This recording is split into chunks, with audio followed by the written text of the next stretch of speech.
ang mga kwento ng pag-ibig, kwento ng buhay at kwento ng pag-asa dito sa Barangay Love Stories. Love Stories. Kapag sagrado sa atin ang isang bagay, hindi natin ito magagawang bitawan ng ganon kadali. Pangahawakan natin ito hanggang dumating ang panahon na handa na tayong magpalaya. Ikaw kabarangay, mapapatawad mo ba ang taong nagkasala sa iyo ng malaki? Dear Papa Dudut, magandang araw sa iyo at sa mga kabarangay natin na katulad kong mahilig makinig sa Barangay Love Stories. Ako si Nini, 54 years old, taga Mandaluyong at kasalukuyan ay nasa bahay na labang ako habang abala sa muntikong tindahan na pinundar ng anak kong si Eric. Magkakasama kami sa bahay ng asawa at dalawa niyang anak dahil hindi raw ako magawang pabayaan ng anak ko na mamuhay mag-isa. Mahal niya raw ako tulad ng pagmamahal ko sa kanya at malaki ang utang na loob niya sa akin dahil iginapang ko ang pagpapalaki at pagpapaaral sa kanya kahit na mag-isa na lamang ako noong araw. Sa totoo lang, Papa Dudut, ay may asawa naman ako. Kasal kami ng tatay ni Eric na si Oscar pero pagtungtong niya ng 10 taong gulang ay nang babae ito at nagloko sa kasal namin. Hindi nagtagal ay nagkahiwalay kami matapos nitong ibahay ang babae niya at nagpakalayo-layo sa loob ng 8 taon hanggang sa makatungtong ng kolehiyo ang anak ko. Ay ako ang naghahanap buhay at tumayong nanay at tatay para sa kanya.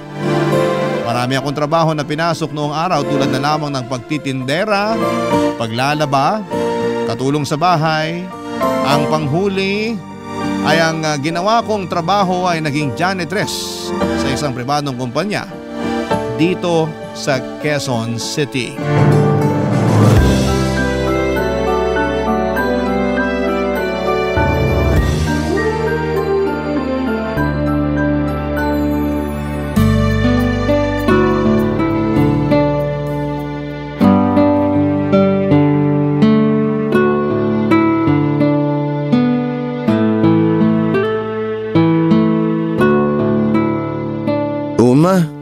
Bakit naman po nakangiti kayo dyan? Wala naman. Natutuwa lang ako sa iyo, anak. Sa kabagay na bagay sa iyo yung uniforme mo. Napakagwapo mong tignan. Akala ko po may dumi ako sa mukha eh. Wala ah. Speaking of mukha, ma, di ba kay lolo ako nagmana? Nakuha ko yung kagwapuhan niya. Akala ko sasabihin mo sa tatay mo. Kay papa? Hindi po ako sa kanya nagmana. O bakit naman? Gwapo naman ang tatay mo. Di ko na maalala yung mukha niya kung gwapo ba siya o hindi. Basta kinakalimutan ko na siya. Mula nung pinagpalit niya tayo dun sa babae niya. Hanggang ngayon ba? Hindi mo pa rin napapatawad ang tatay mo? Hindi ko po siya kayang patawarin ng ganun-ganun na lang matapos lahat ng mga atraso niya sa atin. Pinabayaan niya tayo. Iniiwan. Pinagpalit sa iba. Kung hindi niya ginawa yun, di sana hindi kayo magkakandakuba sa pagtatrabaho para lang mabuhay at saka mapag-aral ako. Siya dapat ang gumagawa nun eh.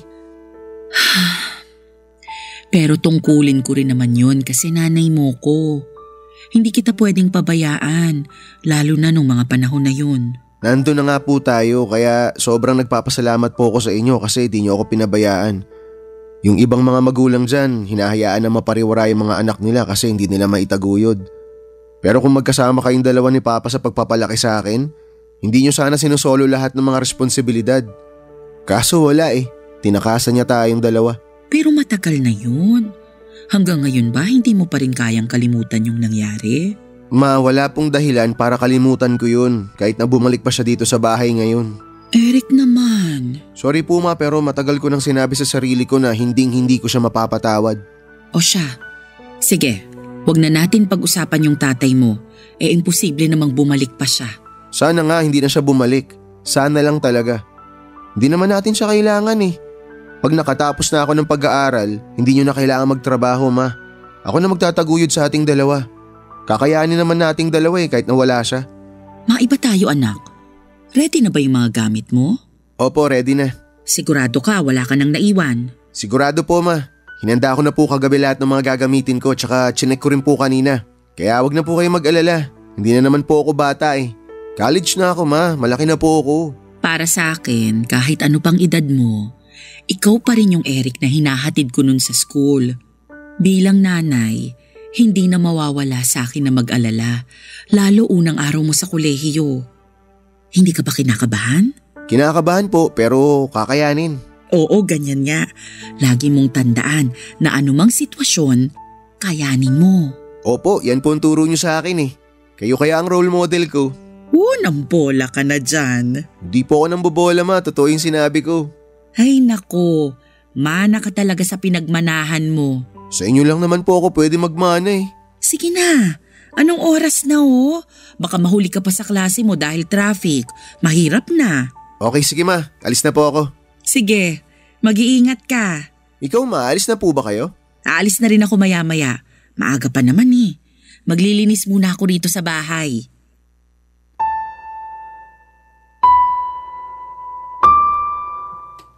Papa Dudut, hindi ko masisisi ang anak ko kung galit siya sa tatay niya dahil na rin sa ginawa nito sa amin. Pero ayoko namang lumaki siya na namumuhi sa sarili niyang ama dahil kung ako ang tatanungin ninyo ay matagal ko nang napatawad si Oscar. Oo, nandun pa rin ang pagkadismaya ko sa kanya dahil sa pangiiwan niya sa amin ni Eric para sumama sa ibang babae. Pero habang lumilipas ang panahon, Papa Dudut, natatabunan ang pagiging abala ko sa trabaho at pag-aaruga sa anak namin ang galit ko sa kanya at sa mga ginawa niya sa amin. Bukod doon ay aaminin ko na malaki talaga ang pagpapahalaga ko sa kasal. Sagrado kong ituring ko yon, kaya nga kahit na ilang beses na sa aking sinabi noon ni Eric na ikinakahiya niyang dalhin ang apelyido ng tatay niya ay wala na lang akong imik. Pero sa kaloob-looban ko ay mahalaga pa rin sa akin ang natatanging bagay na yon. Dahil yun na lang ang pinangahawakan ko para masabi na minsan ikinasal ako sa lalaking minahal ko. Ganon ang paniniwala ko hanggang isang araw ay bigla na lamang nagbalik sa buhay namin si Oscar, Papa Dudut.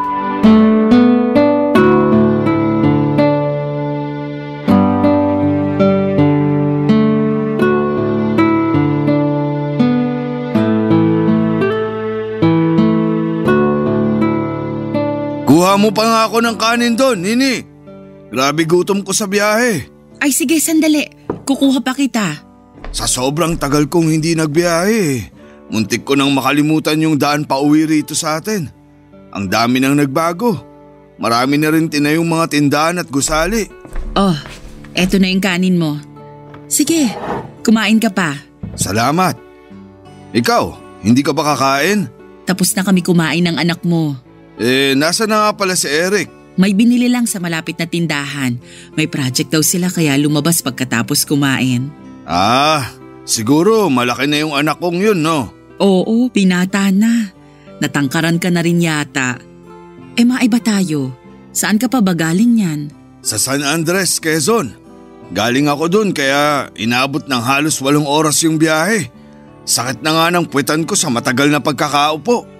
Doon ba kayo nakatira nung babaeng pinalit mo sa akin? Ha? Oo.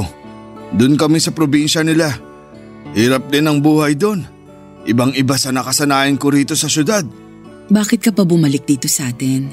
Siyempre. Gusto ko nang tumira kasama niyo rito ng anak natin. Saka patay na rin yung kinakasama ko nung nakaraang taon pa. Tapos napag-isip-isip ko na ayoko nang tumira doon kaya bumalik na lang ako rito. Buti na lang di kayo umalis sa bahay natin. Ma, nandito na po ako. Huh? Papa? Oh, Eric. Ang laki mo na ha. Nak, magmano ka sa papa mo. Ayoko. Bakit ako magmamano sa kanya? Ano bang ginagawa niyo rito? Bakit pa kayo bumalik? Gusto ko na ulit kayong makasama ng mama mo tumira sa bahay natin. Hindi ka ba masaya? Bakit ako magiging masaya? Alam niyo, sana hindi na lang kayo bumalik sa buhay namin ni Mama. Aba, bastos ka! Huwag mo namang pagsalitaan ng ganyan ng papa mo. Bakit hindi? Bigla na lang siyang uuwi dito sa bahay tapos ang kapal na mukha niya na sabihin na gusto niyang tumira dito kasama tayo? Ano yun? Ganun na lang yung kadali? Baka nakakalimutan mo. Pamamahay ko rin to. Hindi ko nakakalimutan yun. Pero nawalan na kayo ng karapatan dito sa bahay na to mula nung iwan nyo kami ng mama ko. Huminahon ka muna. Tatay mo pa rin naman ang kausap mo. Saka tama naman siya. May karapatan pa rin siya sa bahay natin kasi asawa ko pa rin siya. Magumising nga kayo. May asawa bang ng bababae tapos iiwan kayo? Tapos na yon. Sabi ng papa mo, wala na rin daw yung kinakasama niya. Patay na kaya bumalik siya sa atin. Ganun. Kasi namatay yung kinakasama niya kaya gusto niya nang bumalik dito sa atin. Ang kapal naman ng mukha niyan. Eric naman. Dami mo namang satsat eh. Mama mo nga tinanggap ako ng maayos. Tapos ikaw, kung ano-anong sinasabi mo sa akin. Ay nako, lumaki ka lang naging bastos at palasagot ka na. Mukha namang di mo pa kaya sarili mo. Ang dami mong daldal.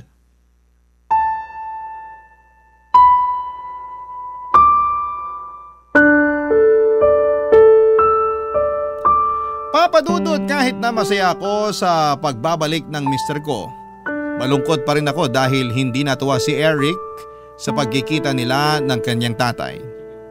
Akala ko pa naman pagkalipas ng mahabang panahon ay magbabago na ang pakikitungo niya sa tatay niya sakaling magkita silang muli, Papa Dudut. Pero nagkamali ako dahil noong ko lang nakita ang mas matinding galit sa mga mata at reaksyon ni Eric.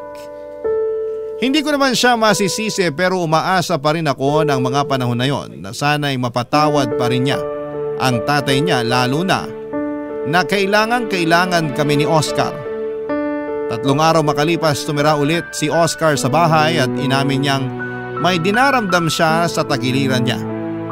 Naisip kong ipakonsulta siya sa doktor at doon namin nalaman na may malubha siyang sakit. At dahil nga patay na ang kinakasama niya ay wala nang mag-aalaga sa kanya, kundi ako na lamang na lehitimong asawa niya ng mga panahong yon.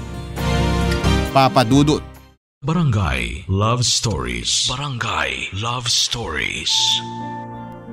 Papa Dudut, katulad ng sinumpaan namin sa altar noong kinasal kami ni Oscar, magsasama kami sa hirap at ginhawa, sa lungkot at ligaya, sa sakit at sa kalusugan. Alam ko na pagsubok lang ng Panginoon sa amin ang paghihiwalay namin noong araw, pero sa huli ay pagkalipas ng mahabang panahon ay pinagbuklod pa rin kami ng Diyos upang magkasama ni Oscar. Alam ko na ako na lang ang maasahan niya ng mga panahong yon. Kaya naman nangako ako sa sarili ko na hindi ko siya bibiguin. Sa kabilang banda ay ayaw pa rin ng anak ko na tumira sa bahay namin ang tatay niya, pero wala pa rin siyang nagawa dahil ako pa rin ang masusunod sa aming dalawa. Kaya nga nanatili si Oscar sa bahay at tinuring ko siya bilang asawa. Mas nanaig sa akin ang awa at habag sa kanya ng mga panahong yon dahil sa kondisyon niya. Noong pina-check up namin si Oscar ay nakumpirma namin na meron siyang chronic kidney disease at kailangan na niyang magdialysis.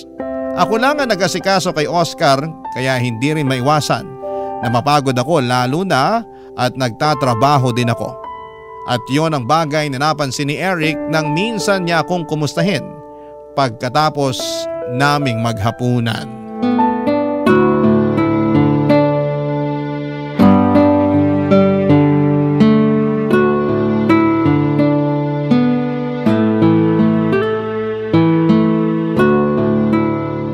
Ma, kumusta na po pakiramdam niyo? Eto, masakit ang katawan. Ang dami naming ginawa kanina sa trabaho. Paano? May client audit daw ang mga boss bukas, kaya dami naming nilinis. Napapansin ko po, dumadalas na yung pananakit ng katawan niyo ah. Baka naman kayo na yung magkasakit niyan. Iinuman ko na lang to ng gamot mamaya bago matulog.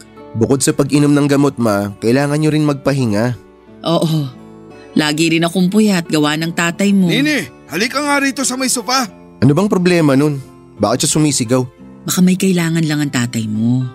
Teka, nandyan ako, Oscar. Ano yun? Ano yun?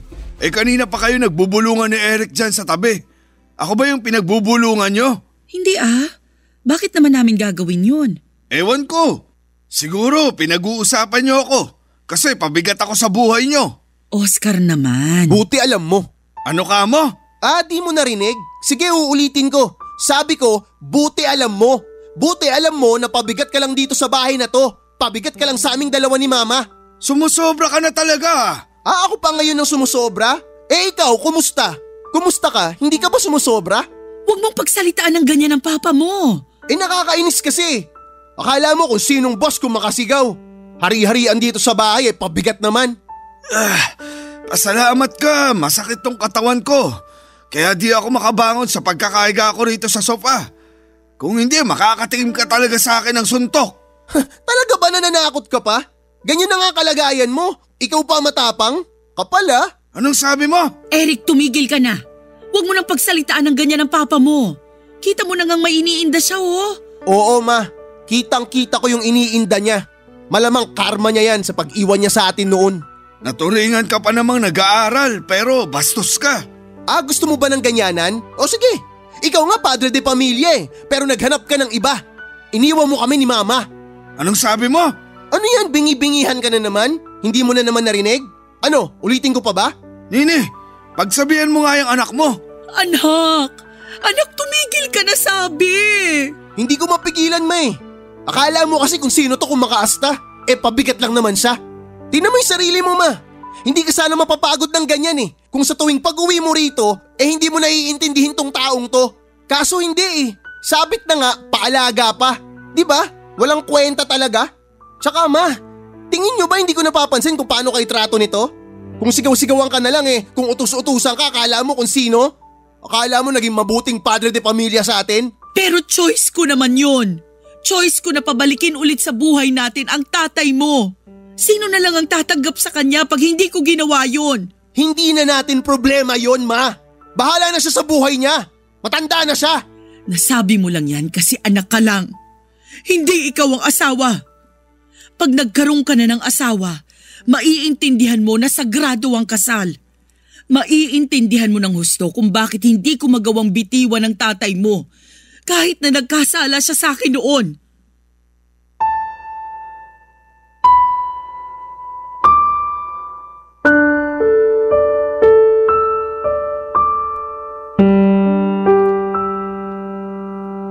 Papa Dudut, nung hindi pa kami nagkakahiwalay ni Oscar ay may ugali na talaga siya na mabilis magalit o mapikon sa mga bagay-bagay.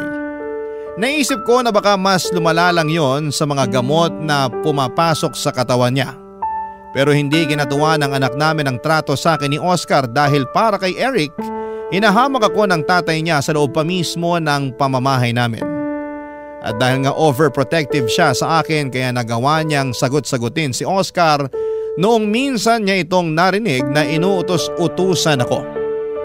Sa kabilang banda, nagalit pa rin ako at pinagsabihan ko pa rin si Eric.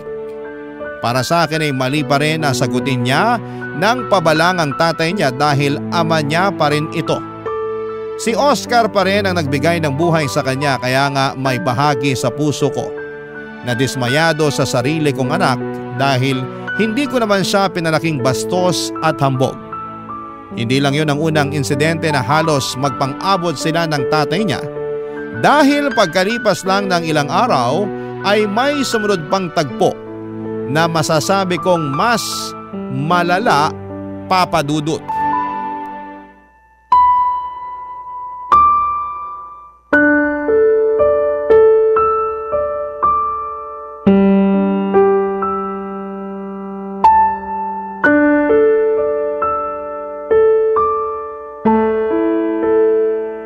Eric! Eric! Halika nga rito sa sala! Dalian mo! Ay, bakit ba? Anong bakit ba?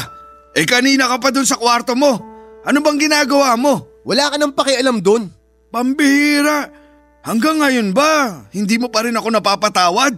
Nakuha mo pa talagang itanong yan? Kahit kailan hindi kita mapapatawad. Kasi walang kapatawaran yung ginawa mo sa amin ng mama ko. Matagal na yon. Kaya kung ako sa'yo, mag-move on ka na. Hindi yung hanggang ngayon, ganyan pa rin trato mo sa akin. Tatay mo pa naman ako. Di ka ba naaawa sa akin? May sakit na nga ako, ho? Bakit ako maaawa sa'yo? Buti nga yan Nagkasakit ka. Nakuha mo yung karma mo. Ano ba kasing kailangan mo? Ba't mo ako tinawag? Nagugutom na ako. Wala pa ba nanay mo? Wala pa. Baka nag-overtime sa trabaho. Wala bang makakain dyan? Iinom pa kasi ako ng gamot. May natitirang kanin sa kaldero. Meron pang ulam mo dun sa plato sa lamesa. Yun ang kainin mo. Ayoko na nung ulam. Nakakasawa na eh. Kapal naman ang mukha mo. Nakuha mo pa magsawa. Wala ka namang ambag dito sa bahay na to. Ikaw pa yung malakas ang loob na mamili ng kakainin mo. Pabigat ka na nga, reklamador ka pa. Bakit ka ba ganyan magsalita? Tatay mo pa rin naman ako. Wala akong pake. Simula nung umalis ka sa bahay na to, nawalan na ako ng tatay. Nawalan na ako ng respeto sa'yo. Para sa akin, patay ka na. Kaya huwag kang umasta na akala mo kung sino ka.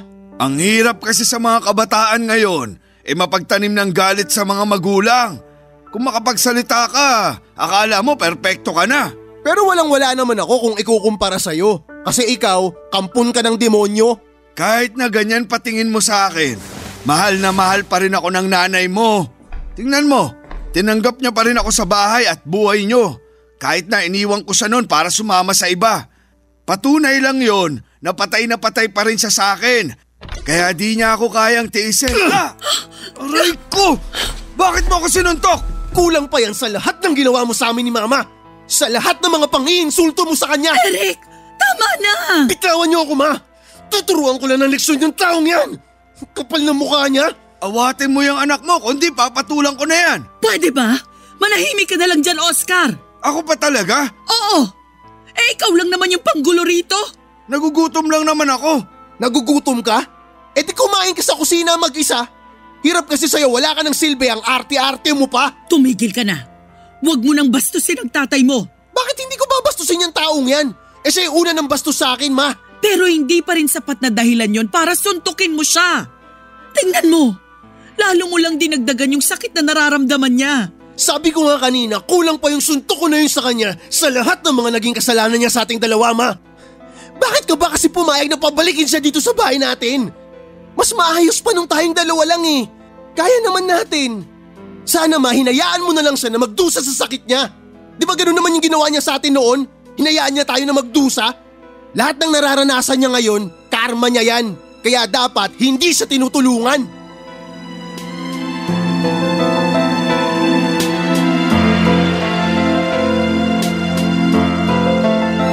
Papadudot, yun ang unang beses na nasagot ako ng husto ni Eric. Kaya naman galit na galit ako sa kanya. Magalang kasing bata at marespeto ang anak ko kaya gano'n na lamang ang gulat ko dahil parang sa loob lamang ng maiksing panahon ay nagbago na siya. Siguro yung malaki talagang impluwensya ng pagkamuhi niya sa tatay niya para mawalan na siya ng respeto sa akin na nanay niya. Bukod doon ay masama rin ang loob ko sa kanya dahil sa panununtok niya kay Oscar. Ilang araw din kaming hindi nag-imika ni Eric pero sa huli ay kinausap ko siya at humingi siya ng tawad sa akin dahil sa mga nasabi niya. Nagsorry din ako sa kanya at pinilit ko siyang patawarin na rin ang tatay niya. Pero hindi ganoon kadali yon dahil hindi raw deserve ni Oscar ang kapatawaran niya. Napabuntong hininga na lamang ako at pilit na tinanggap sa aking puso ang desisyon ng anak ko. Doon ko nga naisip na habang walang magulang ang makakatiis sa anak ay merong mga anak na kayang tiisin ang mga magulang nila. Papadudot. Barangay Love Stories. Barangay Love Stories. Papadudot, mabilis na lumipas ang 3 taon.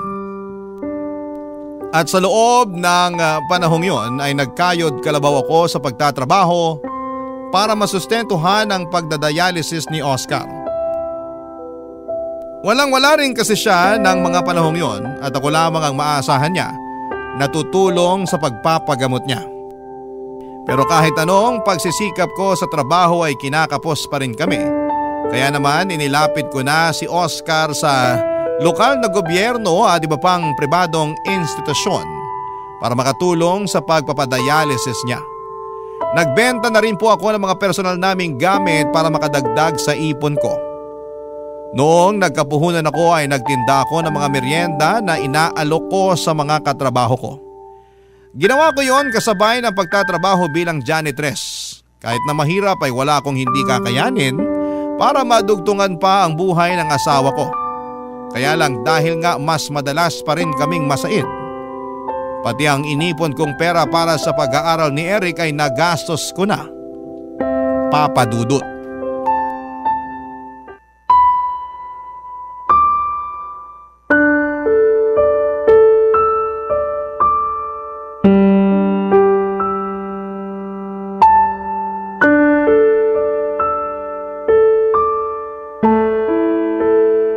Mama, mukhang problemado kayo ah. May nangyari po ba? Oo anak, may kasalanan ako sa'yo. Ano po yun? Yung pera kasing inipon ko para sa graduation fee mo at sa iba pang bayarin mo sa eskwelahan, nagastos ko.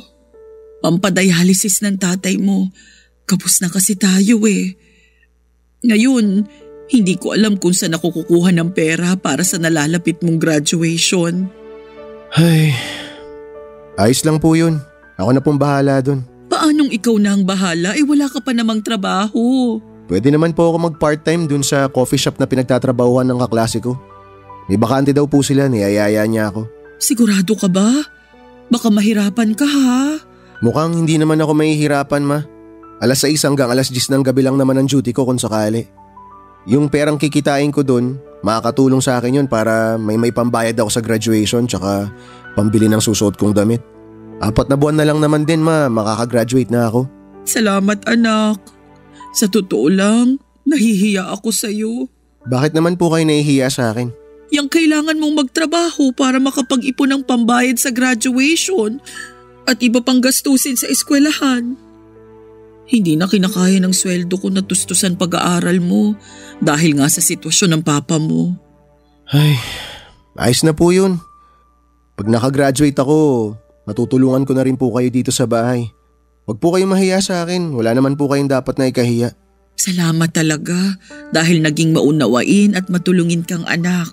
Mana po kasi ako sa inyo, maunawain kayo tsaka matulungin. Kaya nga, kahit na anong kasalanan ni Papa noon, tinanggap niyo pa rin siya. Tinulungan, pinagamot. Nung una hindi ko po talaga maintindihan yun kung bakit ganun yung naging desisyon niyo. Pero nitong huli, naisip ko rin na baka nga tama kayo sa sinabi niyo sa akin. Na kapag nakapag-asawa na ako, tsaka ko lang maiintindihan kung gaano kasagrado ang kasal. Oo, kasi hindi naman lahat ng tao perpekto. Lahat nagkakasala. Lahat nagkukulang. Ultimo ako. Kaya nga nung bumalik sa buhay natin ang papa mo, sinabi ko sa sarili ko na nakahanda ulit akong gampanan ng pagiging asawa ko sa kanya. Kaya nga nakakabilib kayo May. Kasi kinaya niyo yun. Tapos ipinagpatuloy niyo pa yung pagiging asawa niyo sa kanya kahit na mahirap. Mahal ko ang papa mo Ganun talaga yata pag nagmamahal ang tao. Kaakibat na nun yung pagsasakripisyo at pagpapatawad. Ikaw ba? Kumusta na ang pakikitungo mo sa papa mo? Napatawad mo na ba siya anak? Hindi pa rin ma, pero sinusubukan ko naman.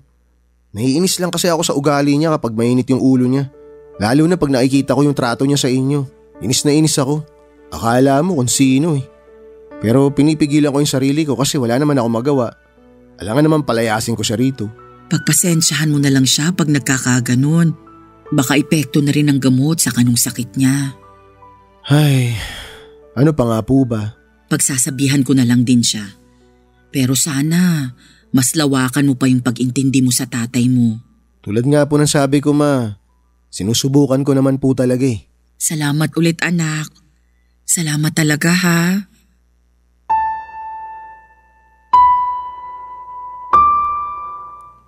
Papadudot nagsisi ako ng gusto nang ma-realize kong pati ang pera na nakalaan sa pag-aaral ng anak ko ay nagastos ko kay Oscar.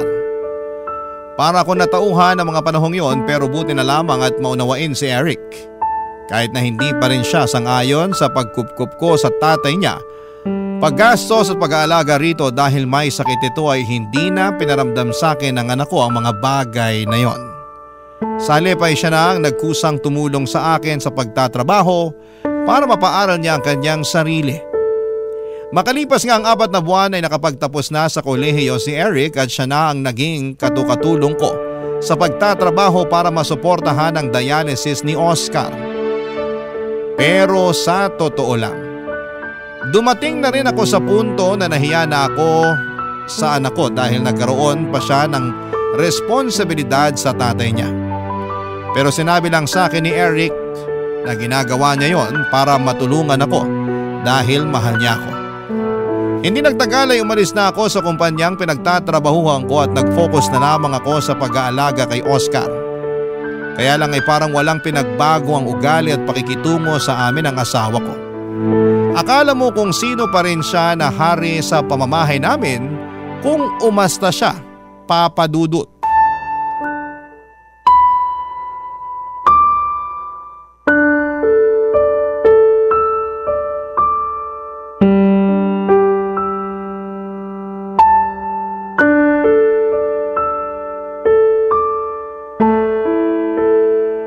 Nini! Nini! Ano ba? Kanina ka pa dyan sa banyo. Ang bagal-bagal mo.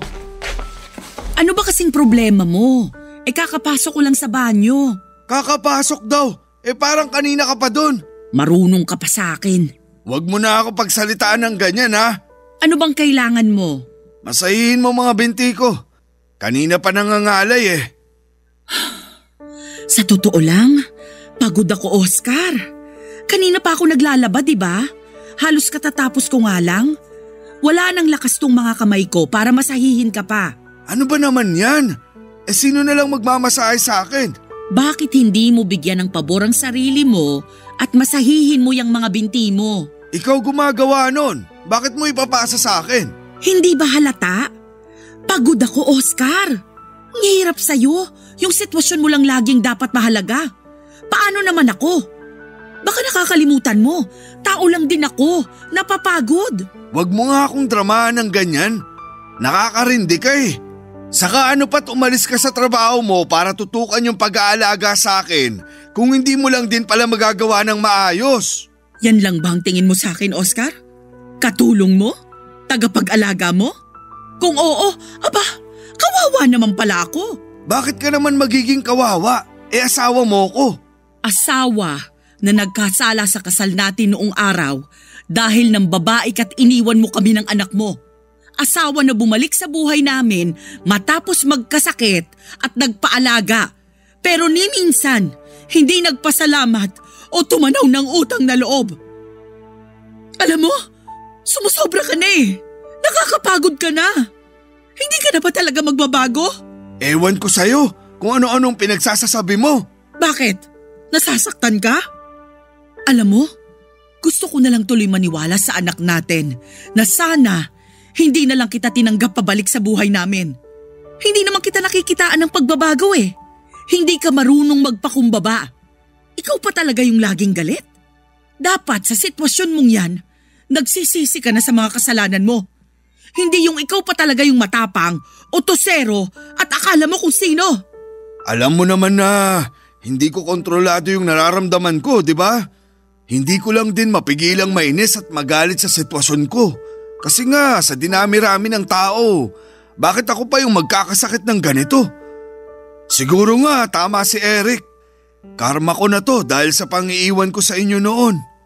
Pero huwag mo namang hayaang malugmok yung sarili mo. Pagtuunan mo ang paggaling mo. Hindi yung minsan, pahirapan ka pang painumin ng gamot. Tapos hindi mo pa sinusunod yung sinabi ng doktor mo sa kung ano lang ang pwede mong kainin. Hindi ko lang mapigilan. Naaaburido ako. Wala akong magawa sa buhay ko dahil sa sakit na to. Ang daming limitasyon, ang daming bawal. Kaya gusto mo na lang mamatay, ganon. Hindi naman sa ganon. Ganon na rin yun. Hindi mo man lang kami naisip ng anak mo? Lalo na ako. Imbis na ayusin mo yung sarili mo, kahit man lang para sa akin, hindi mo magawa. Paano na lang pag nagkasakit din ako? Paano na lang kita maaalagaan? Pasensya ka na talaga. Kilala mo naman ugali ko, di ba? Ang hirap sa'yo. Kahit na ganyan na ang sitwasyon mo, hindi mo pa rin maibaba yung pride mo. Hindi ka pa rin talaga nagbabago. Kung ako sa'yo, ayusin mo na yung ugali mo bago pa ako magsawa sa pag-aalaga sa'yo. Hindi sa lahat ng pagkakataon, maiintindihan kita. Nauubos din ako, Oscar. Napapagod din ako. Papadudot dala na rin ng matinding pagod at frustration ng araw na yon kaya nasabi ko ang mga masasakit na salitang yon kay Oscar. Kitang-kita ko na tinalabanan siya ng mga sinabi ko at nalungkot ng husto pagkatapos noon. Pero ramdam ko na gumaan ang loob ko matapos kong mapakawala ng mga bagay na matagal ko nang kinikimkim sa dibdib ko. Napakatigas kasi ng ulo ni Oscar. Mataas ang kanyang pride at nakakapagod na alagaan. Pero dahil mahal ko siya at asawa pa rin ang turing ko sa kanya, kaya ako ginawa ang mga bagay na yon kahit na nakakapagod na. Sa huli ay kinakitaan ko naman ang pagbabago si Oscar at mas naging madali na siyang alagaan. At kausapin hanggang sa mga huling sandali niya, Papa Dudut. Dahil sa lumala niyang sakit ay binawian ng buhay ang mister ko taong 2015. Malungkot po ako sa pagkawala niya pero wala akong pinagsisisihan na idalagaan ko siya hanggang sa bawiin na siya ng may kapal sa amin. Bago tuluyang mawala si Oscar ay humingi siya ng tawad sa amin ni Eric at nagpasalamat sa pag-aalaga ko sa kanya. Para sa akin ay sapat na yon para tuluyang palayain sa kamatayan ang aking pinakamamahal na asawa. Sa kasalukuyan ay inaabala ko na lamang ang sarili ko sa pagtitindahan at pakikinig sa programa ninyong Barangay Love Stories. Nalilibang kasi ako at nakaka-relate sa mga istoryang ibinabahagi ng mga kabarangay natin. At sa tulong ng manugang ko ay nakapagsulat ako ng kwento na pinadala namin sa inyong istasyon. Hanggang dito na lamang po ang sulat ko at maraming salamat po sa iyong programa and more power and God bless sa inyong istasyon. Ang inyong forever nakapuso at kabarangay at super fan ng inyong programa, Nini. Barangay Love Stories. Barangay Love Stories. Anong say mo sa Barangay Love Stories na ito? Pagkwentuhan natin sa comment section yan. Nagustuhan ng iyong napakinggan? Ituloy yan via live stream sa www.gmanetwork.com/radio. Barangay LS in Mega Manila 97.1.